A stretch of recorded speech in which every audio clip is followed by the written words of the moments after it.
question, the group of the Gulf countries you are presenting, indeed, you made warnings. Some monarchies, Arab monarchies, said that we need to push the things towards military actions and use of airspace of your countries. But when all this started, despite all these addresses to the US and Israel, did you condemn what these two countries started to do, and the death of these 170 schoolgirls in the destroyed schools? Did you condemn this? We are against of any sufferings of the Gulf countries you are presenting here. It doesn't give any leverage to Iran, to our Iranian colleagues, and some preferences.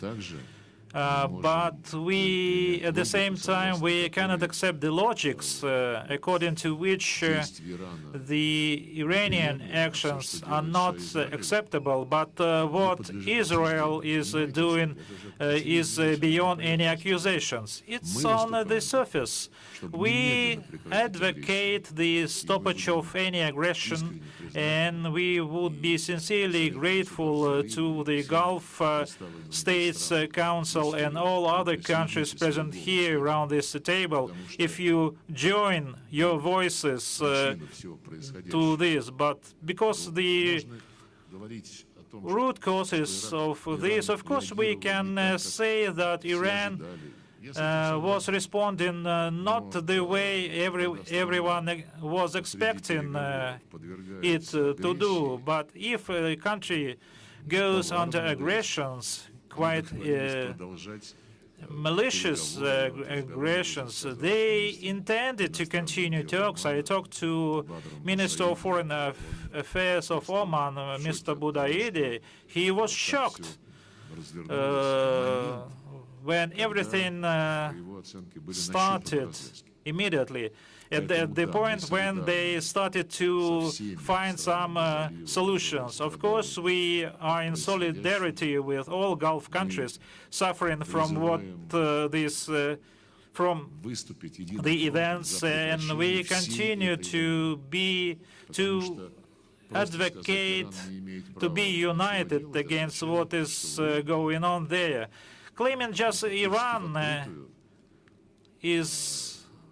should be accused for what is happening, but this would be the connivance for the Israel and the United States to continue what they are doing. Let's unite our efforts to stop all the hostilities, starting from the airstrikes against civilian infrastructure.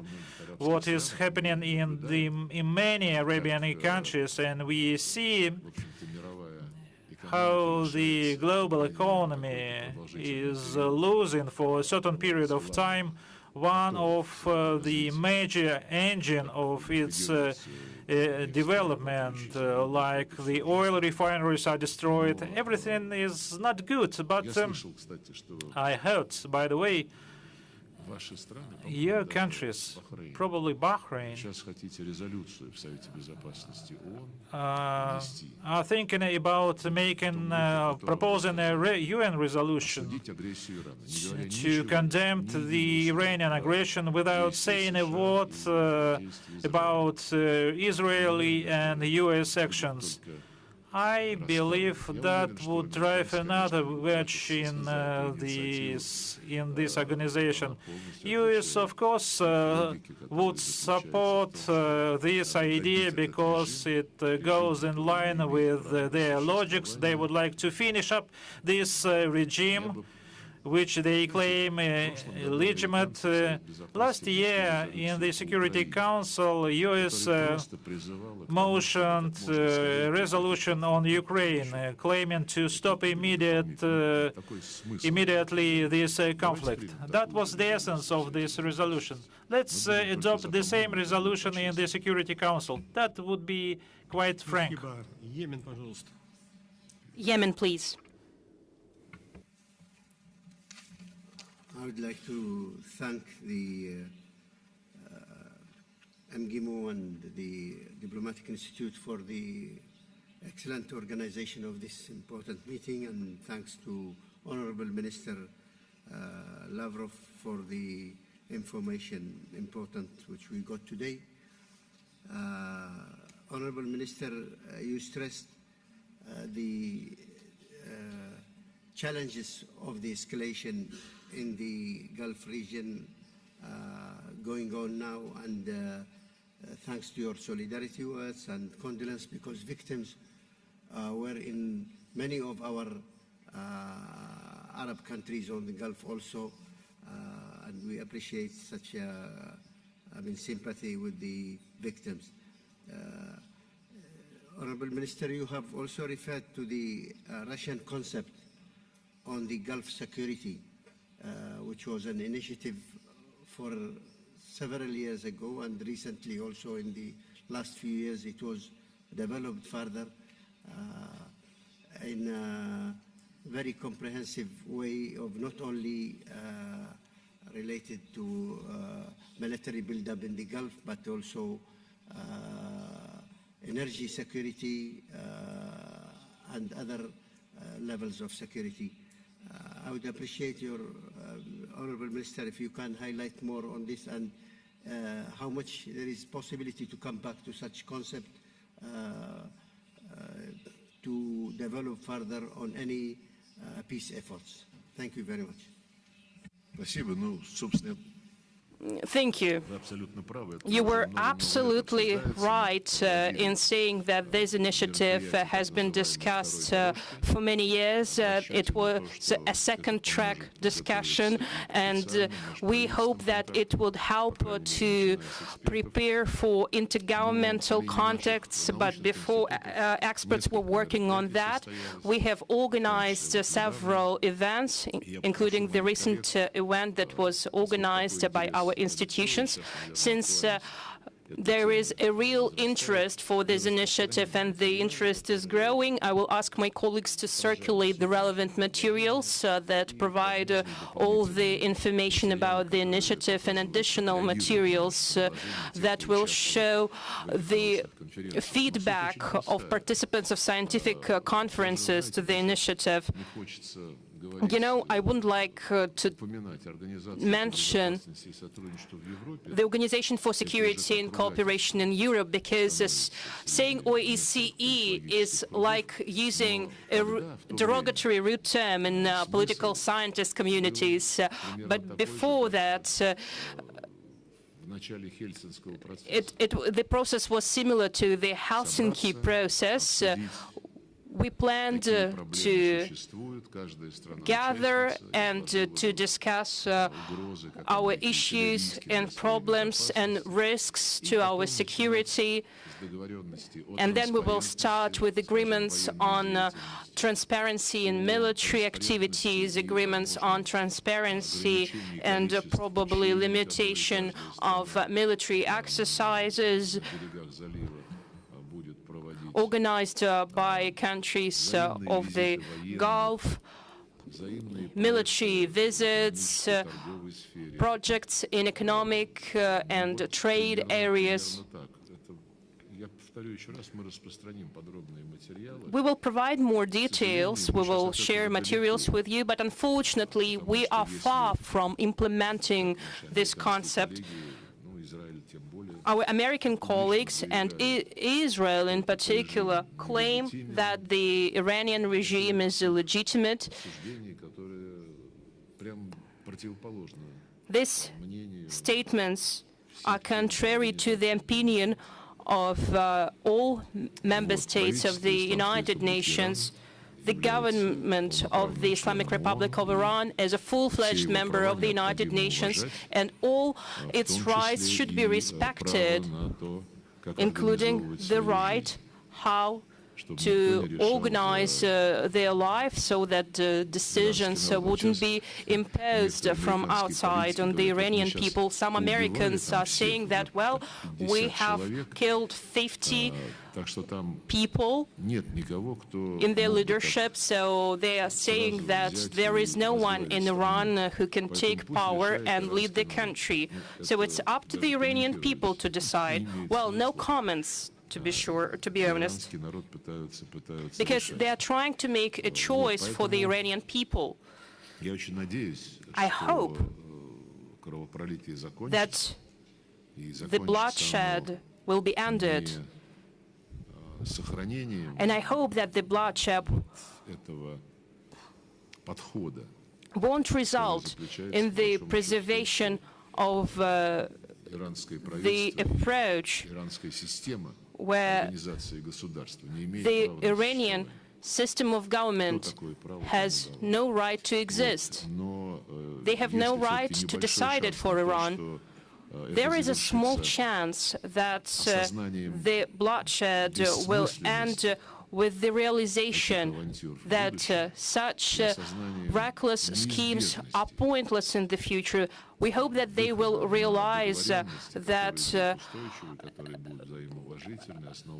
sustainable, mutually acceptable agreements that are based on the principles of indivisible security are inevitable and will be achieved, but there are small chances for that. But we do not abandon our efforts to promote the concept of security because we believe that the water is breaking the stone. Thank you. Palestine, please. Your Excellency, thank you very much for your briefing, for everything, for excellent gathering today. I have two questions. First of all, are Russia still committed, as Mr. President Putin mentioned, that Russia will participate in reconstruction in Gaza with $1 billion, in spite that Russia is not part of the peace committee? Excuse me, Russia is still committed to what? Microphone. I have two questions, Your Excellency. First one, President Putin officially announced that Russia will participate in $1 billion in reconstruction in Gaza, in spite of Russia not part of the peace committee. Second question, what now happened in the Gulf? All the world watching what's going on, and we don't want that people will forget what's going on in Palestine. There's two things here. In Gaza, the situation is still the same. Up to now, the Israeli refused to authorize the Palestinian committee to enter Gaza. They are stuck in Egypt more than 2 months. And they are up to now occupied more than 55% from Gaza, and they control everything totally. In the meantime, at the West Bank, they are continuing their policy, confiscation of land, and officially they announced that West Bank must be part of Israel. So, what do you think? Where is the international community? Where is the United Nations? Where we are moving, with your opinion? Thank you. Thank you. I will start from the second question because it's a fundamental one. You know, Russia has been committed to the two-state solution from 1987, when the USSR recognized the state of Palestine. We have an embassy of Palestine in Moscow, and we have established diplomatic relations with Palestine. And we have done that, taking into account the historical circumstances. At that time, the USSR was one of the main initiators of the United Nations resolution to establish a two-state solution, a state of Israel and a state of Palestine. You can read the decision taken by the United Nations again, and this decision will show you that this two-state solution was an interconnected one. The State of Israel was established and it was acknowledged by the USSR. But the successors of Palestinian politicians, well, that's a long history, but those who are interested in it, I recommend you to read it, and you will learn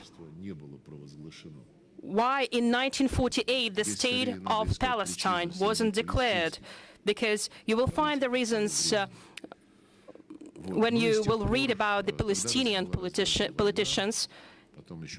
The war started, which followed by other wars, other two wars of the previous century.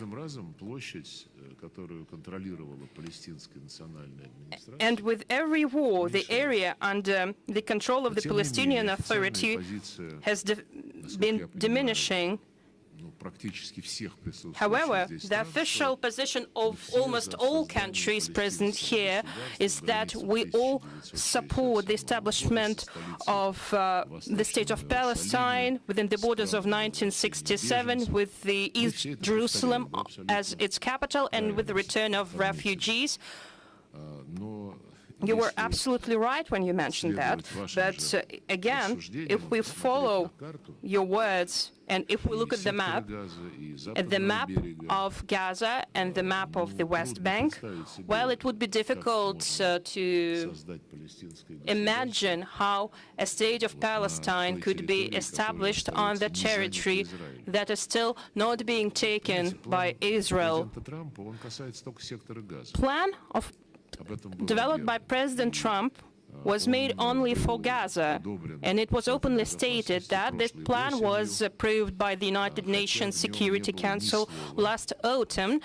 However, this plan has no mentioning of the State of Palestine. It doesn't mention any solutions that were previously made by the United Nations about the issue of Palestine, about Gaza, about the West Bank, and it doesn't mention the West Bank in its entirety. Together with our Chinese friends, we have drew the attention of American sponsors of the resolution. However, they refused to make any amends to the document, and they just stated that that's our document, our decision. We have a board of peace that will govern everything, and this board of peace will be chaired by President Trump. And with Chinese colleagues, we had serious problems with the document. How we can approve a resolution that for decades has been in the center of the United Nations attention, but yet the United Nations position is not reflected in the document. And we were even thinking about vetoing that resolution, but our Palestinian friends and almost all Arab delegations in New York urged us not to block the resolution, and Russia and China abstained from the vote. However, our official position is that the State of Palestine should be established. Yet, this position is officially and publicly denied by Israel. Prime Minister Netanyahu now says that no State of Palestine will be established. We see that on the West Bank, new settlements were built. A big number of settlements were approved and built there. And these settlements destroy the link between the West Bank and East Jerusalem. And Israeli officials are even saying that 2 or 3 municipalities would be enough for Palestinians on the West Bank.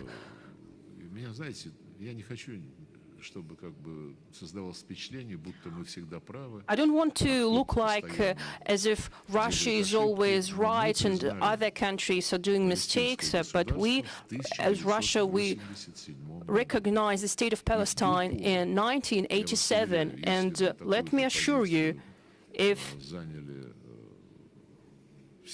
Similar position was expressed by other states, by a majority of states would express that position in that period of time. That wouldn't be fantastic. That wouldn't be a fantasy. The position based on the two-state solution that was approved by the United Nations Security Council and General Assembly.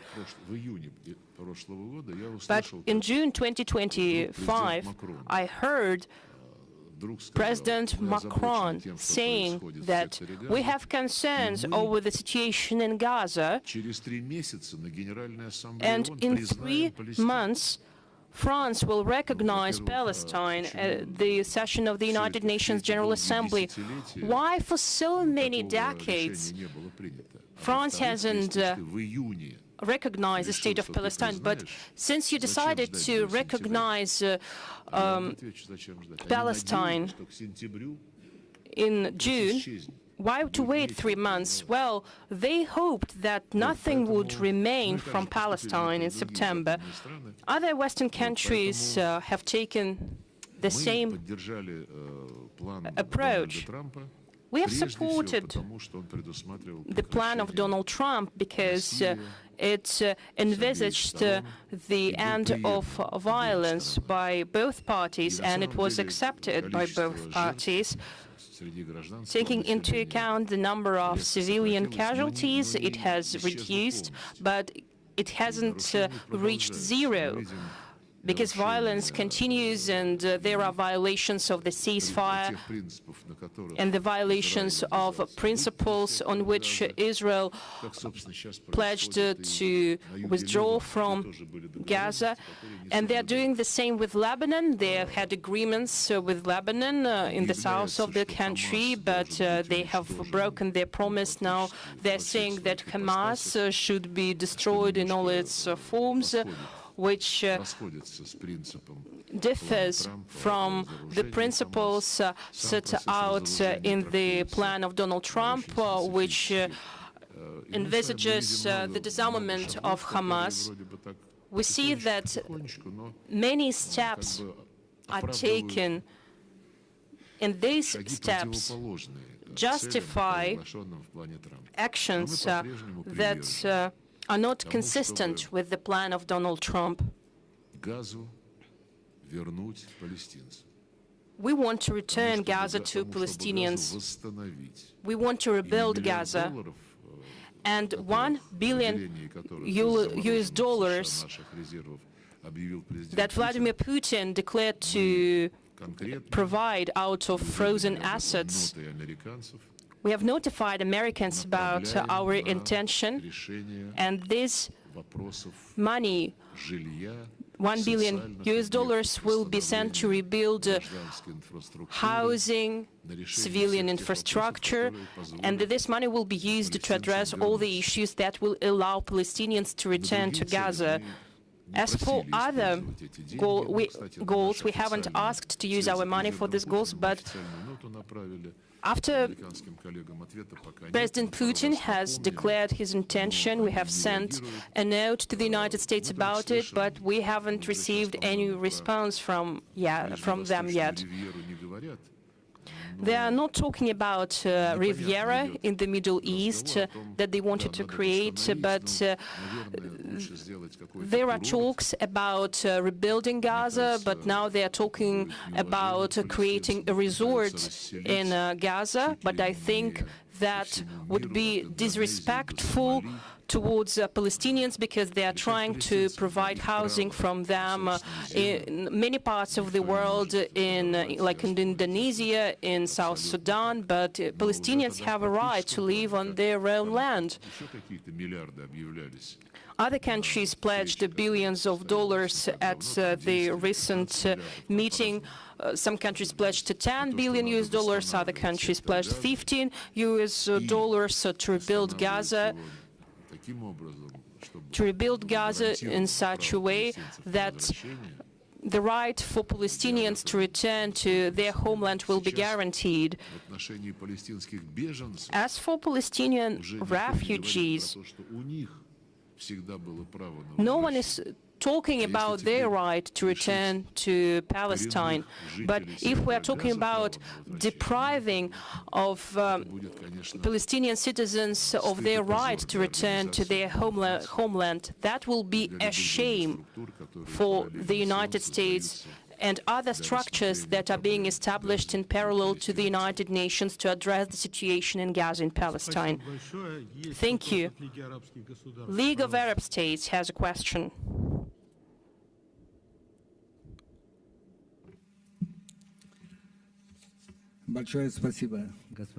Thank you, Minister Lavrov,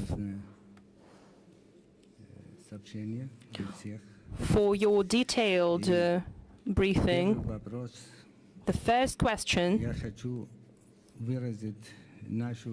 I would like to express the position of Arab states, the League of Arab States in particular. The League of Arab States was established in order to maintain and ensure peace in our region. That's why the League of Arab States cares about member states.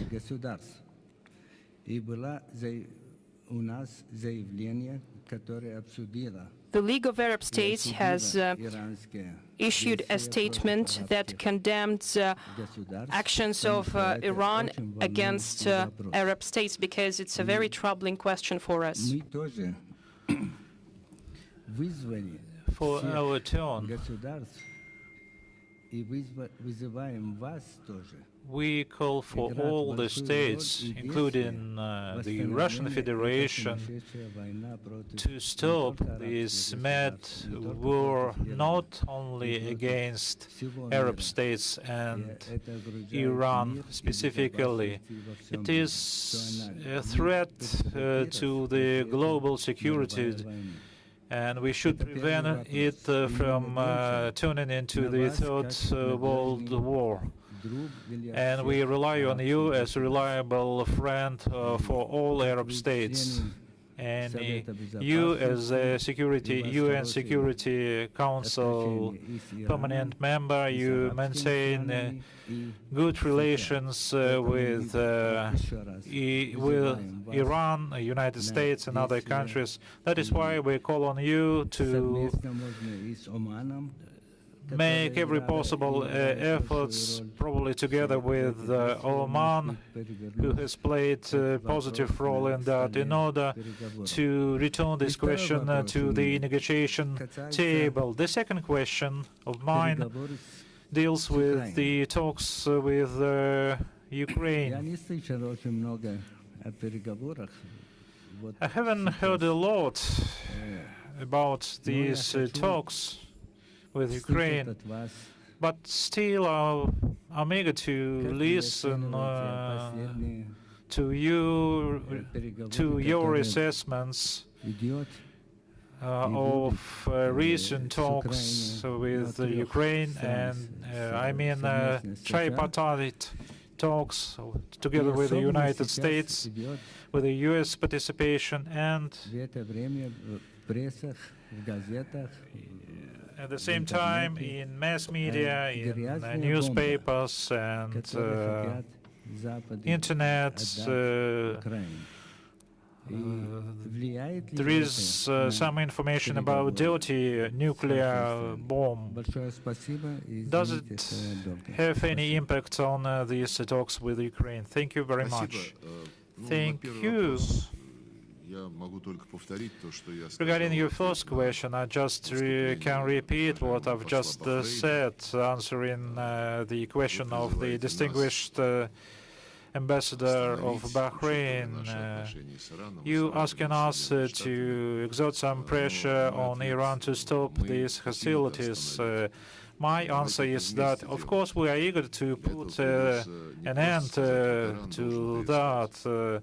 But let's do it together. We cannot just say to Iran, stop it.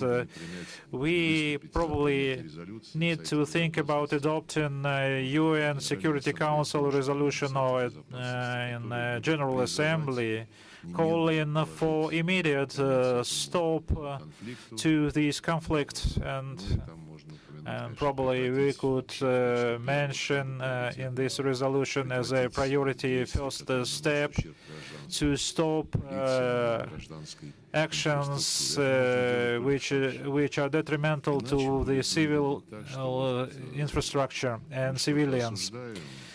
Otherwise, it will look like that we are condemning something and skipping something. You know, the West has a tendency to cancel the history. It was demonstrated fully on the example of Ukraine, when in 2014 they had coup d'etat,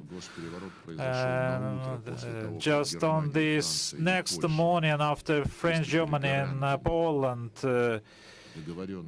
played a guarantor's role in terms of negotiations between the president and the opposition regarding the preliminary elections, and everything got calm. But next morning, opposition broke these agreements. France, Poland, and Germany swallowed this, and the opposition came to power. They, as a first step, eliminated the status of Russian language, and the second, they start storming the parliament of the Crimea, which rejected to accept the legitimacy of this regime. And then we had a military naval base. There was a referendum in the Crimea and joined the Russian Federation. There was a hysteria in the Western countries. They claimed that we annexed the Crimea, and that was the launch of the Ukrainian conflict. But we say, what about the coup d'etat? Because the Crimea, through the referendum, while protesting this coup d'etat, decided to exit the Russian Federation. And they said, no, they are trying to cancel the history, claiming that that was the launch of this crisis. We cannot cancel the June of the last year, when in the middle of negotiation there was a first aggression against Iran. And President Trump stated that all nuclear facilities were destroyed in Iran, and side speaking, here we're still puzzled about the role of IAEA, because not in a single report or resolution of IAEA, there wasn't just a hint about the possession by Iran of a nuclear weapon. Of course, they had a lot of highly enriched uranium, even more than it needed to produce the nuclear energy for civil purposes. But they never said about start of the military activities. Only when the United States came out of the agreements with Iran, and Iran abided by strictly all the negotiations. The United States just left from these agreements, and the European countries shyly, covertly stayed away from this, and then Iran started to enhance the enrichment of uranium after all these actions. And when Iran was condemned once again, that was another attempt to cancel the history, the part of this history which dealt with the full withdrawal of the United States of all these agreements on restrictions on Iran, which were abided by strictly by Iran. And there were cases when last year the IAEA considered the report of the Director General of this organization, and there were some ambiguous statements, and then Britain and France and Germany proposed a resolution on the basis of these ambiguous statements, putting forward the decisions in order to restore the expired sanctions on Iran.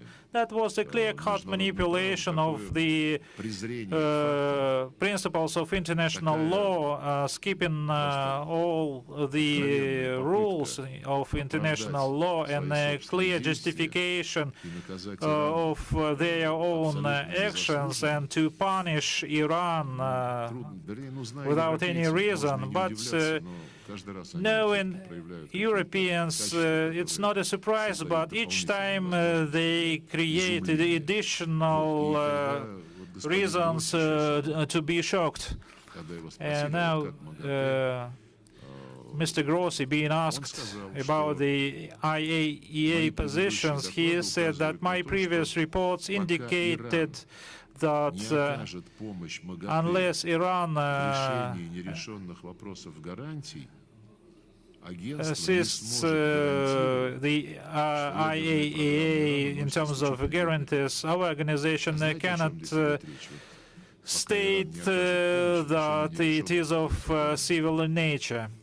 What does it mean in terms of guarantees? IAEA insists on getting access to those facilities of nuclear program which were bombed by the United States last June. Iran and Russia asked this organization. These facilities are under IAEA control and guarantees, and they were bombed, which is categorically prohibited. Can IAEA present its position on these illegitimate acts? It wasn't the case. They just continue claiming that they need to have access to these facilities. So they cancel the history. These facilities are should be out of reach of bombings. They were bombed, and IAEA is just asking to get access to these facilities to see what is left or what is not left there.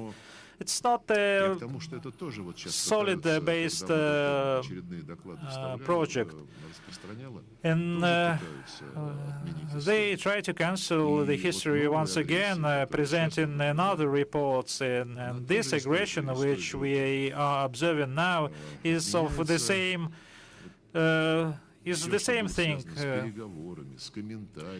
All those things related to comments, negotiations, Iran's efforts, and efforts of those countries' mediators, including the Russian Federation. President Putin repeatedly receiving the U.S. representatives, the Iranian representatives, and Israeli representatives for the last month, proposed our services to address the problem with the suspicions of huge stocks of highly enriched uranium. That would have solved the matter, including on the basis of our talks with the United States and Israel. But the simple answer, should we have not killed Ayatollah, then he would have killed us. So this is a rogue state without any right to exist, and we need to instill the Kurds factor once again, and many other things involved. Just simply saying that we are in solidarity with the Arab countries and Arab Gulf countries. We are also in solidarity with Iran, because for many years we have been trying to support all those processes that were generated and enhanced in this region in terms of the relations of Iran with Arab countries. We just remember our concept. I just reminded it today, and those bombing Iran, they sought opposed targets, objectives, starting from rule and divide, houndering at each other and instigating some tensions among the victims of the policy rule and divide, could start claiming in terms of condemning Iran for all the things are done. We need to stop all these things, and there should be quite a simple one-page resolution, and we are prepared to motion this draft together with our friends and to see the response to this. Thank you. Iran.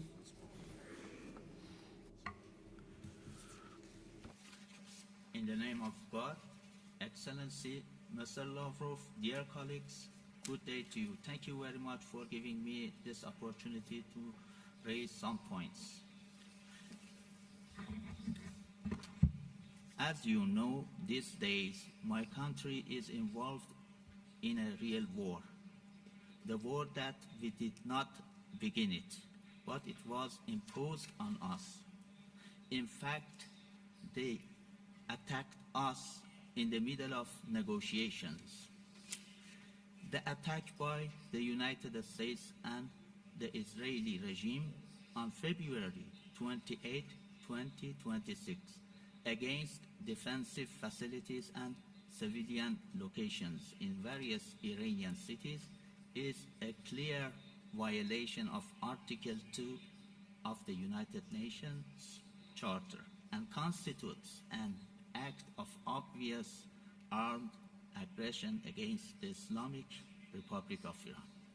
Since the beginning of this unprovoked and unjustified aggression by the US and the Israeli regime against the sovereignty and territorial integrity of the Islamic Republic of Iran, numerous military strikes have been carried out against civilian targets, including schools, hospitals, and emergency equipment and personnel.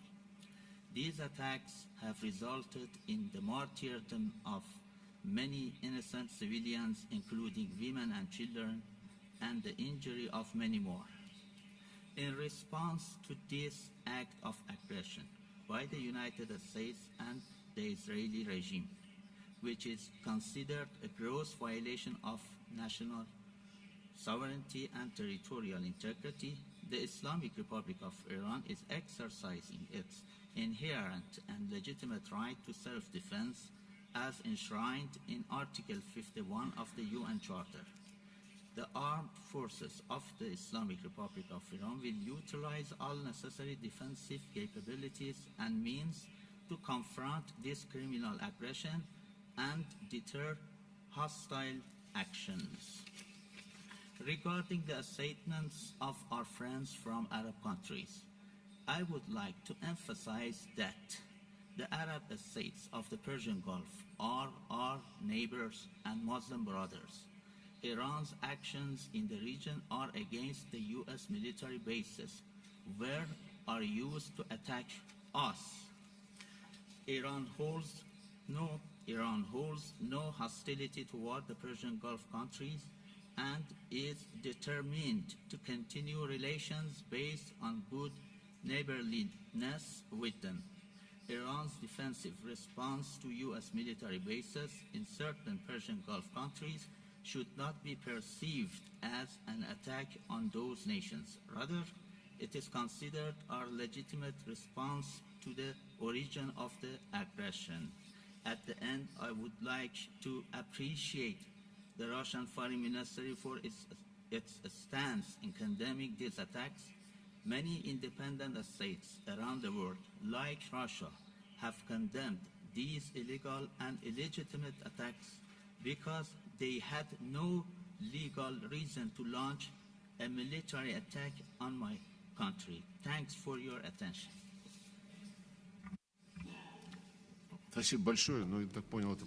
Thank you very much. As I understood, that was just a statement, not a question. I would like to apologize to the representative of the Arab States League. Skip the second question. So, coming back to this question, regardless of the position of other members in these negotiations, we're trying to avoid some public speculations or leaks to the public, especially provide information which could be misleading. Diplomacy means diplomacy loves silence until some outcomes are reached. But the information was leaked. This information that was provided by our officials, but following negotiations that took place in Abu Dhabi twice, and the recent round of talks was held in Geneva. We have made some progress in humanitarian issues, in the exchange of prisoners of war, in the exchange of bodies. And as far as I understand, we have made some progress in developing a common understanding of a mechanism that will ensure monitoring of eventual agreements. But these eventual main agreements are still not reached. I would like to reiterate that there is no alternative to such agreements, because these agreements should be based on understandings reached in Alaska and the agreements that were agreed to and proposed by the American side, and the Russian side has accepted these proposals with a certain degree of compromise.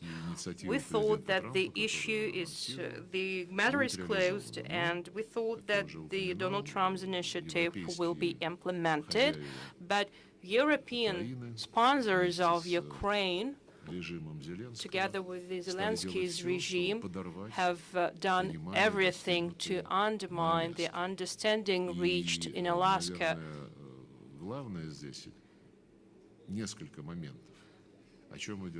There are several important moments that should be taken into account. First, they want to undermine the understanding that Ukraine has no place in NATO, and they are using various arguments for that to undermine this position. They are saying that this position restricts rights and freedoms of a country. We would like to remind everyone that Russia recognized the state of Ukraine in the borders of 1991 based on the declaration of state sovereignty that the Ukrainian leadership had adopted, that the Ukrainian Supreme Council had adopted before the collapse of the Soviet Union. The declaration enshrines the non-bloc, non-nuclear status of Ukraine, as well as a neutral status, and this declaration provides all the rights to groups, ethnic groups living in Ukraine, and In this way, Russia, in this capacity, Russia has recognized Ukraine, and in this capacity, Ukraine has maintained its position in the United Nations. And when they are talking about addressing the issue of territories, some territories will be given to Russia, some territories will be given to Ukraine, and we won't forbid Ukraine to enter NATO. We won't demand from the regime to ban all the discriminatory NATO laws that were enacted in order to ban the Russian language and religion. That's not a serious approach. For example, we have been talking about the situation in Iran, the situation in Palestine at length. In Iran, you can speak Jewish, Hebrew. You can go to synagogue. It's not forbidden in Iran to speak the language and go to synagogue. In Palestine, as in other Arab countries, you can speak Hebrew. And in Israel, Arab is widespread as the Russian language. There is no country in the world where a language is prohibited.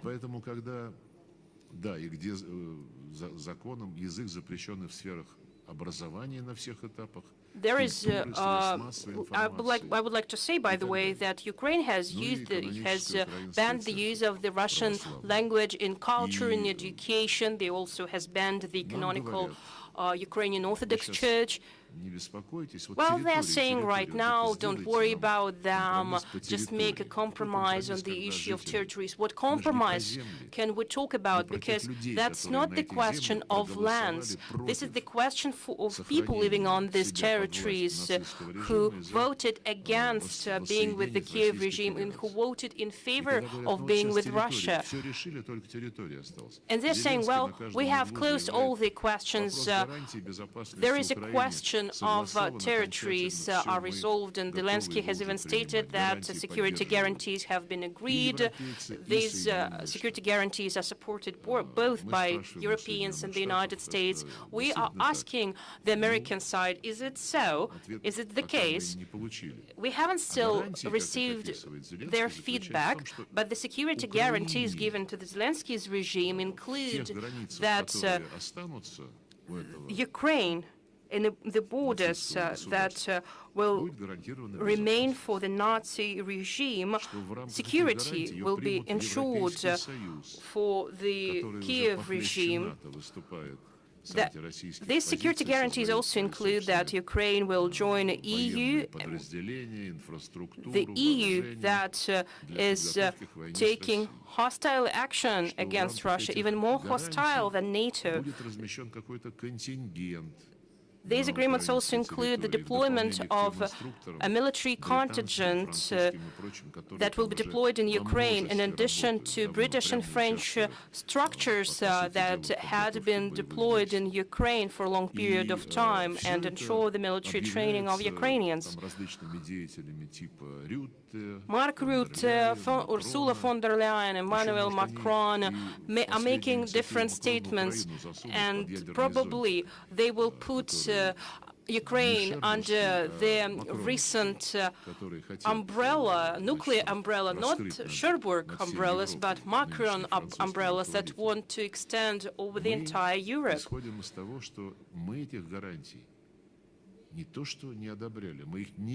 Our position is that we don't just not accept these guarantees. We haven't seen these guarantees at all. And all the information that is being circulated in mass media, these leaks show total disrespect to the negotiations that were launched at the initiative of the United States.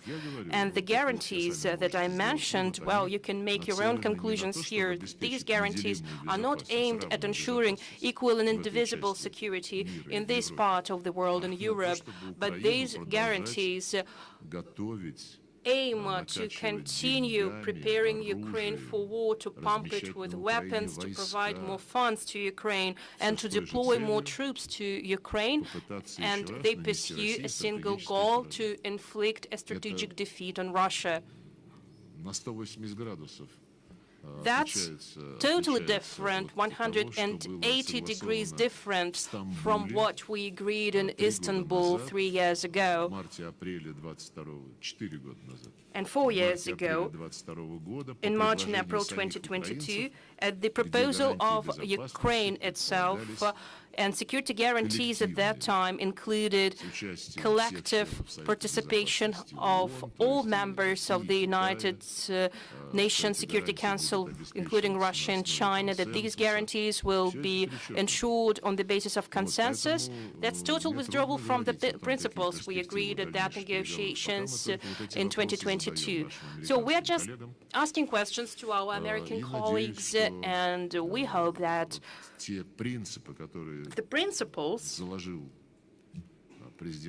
that were laid by President Trump together with President Putin in Alaska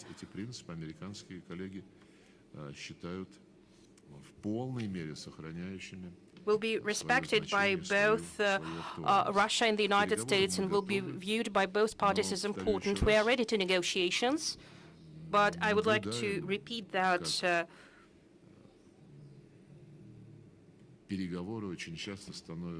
quite often negotiations become a smokescreen for hostile actions. Quite often we see that the United States continue to provide intelligence information to the Ukrainian regime. They continue to sell weapons to European countries so that they will transfer these weapons at their own cost to the Ukrainian regime. And if you look at mass media reports over the previous month, you can see that new sanctions were imposed on Russia. More and more serious sanctions were imposed on Russia in order to push it away from the energy market, and these sanctions are now being imposed by Trump administration.